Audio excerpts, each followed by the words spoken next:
అక్కడ జరిగిన తొక్కిసలాట్లో 8 మంది మా కుటుంబ సభ్యులు ప్రాణాలు కోల్పోవటం, దానికి నిజంగా మేమందరం కూడా ఒక షాక్ గురయ్యాం. ఒక పక్క నుంచి ఆలోచన చేస్తూ ఉంటే ఏంటి రాజకీయాలు ఇంత దిగజారిపోయా అనిపిస్తుంటుంది. ఒక ప్రతిపక్ష నాయకుడు మీటింగ్ కి జనాలు ఎంతమంది వస్తున్నారన్న సంగతి ఇంటెలిజెన్స్ రిపోర్ట్ తెలీదా? ఇంటెలిజెన్స్ వాళ్ళకి ఆ మాత్రం బుర్ర లేదా? ఆ రిపోర్ట్ ఇవ్వరా? ఎంతమంది పోలీసులను పెట్టాలి?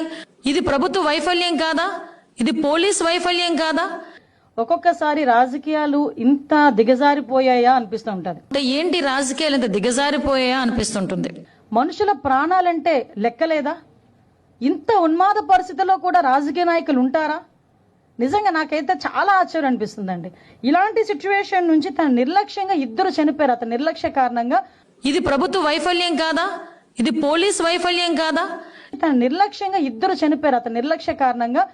ఎందుకంటే ఒక కుటుంబం అల్లాడిపోయి వ్యక్తిని కోల్పోయి చనిపోయి బాధలో ఉంటే దాన్ని కూడా రాజకీయం చేయడానికి రాబందుల్లాగా శవాల మీద పేలాలు ఏలుకునేటట్టుగా. అప్పుడేమో ప్రభుత్వం సరిగ్గా ఏర్పాట్లు చేయలేదా? అప్పుడు చనిపోకుండా చూడాల్సిన బాధ్యత ఏమో ప్రభుత్వానిదా? ఇప్పుడు పర్మిషన్ తీసుకొని మీటింగ్ వస్తుంటే ఆ మీటింగ్ లో ఏదైనా అపశృతి జరిగితేనేమో ఆ పార్టీ బాధ్యులా? దీనికి ప్రభుత్వం బాధ్యత వహించదా?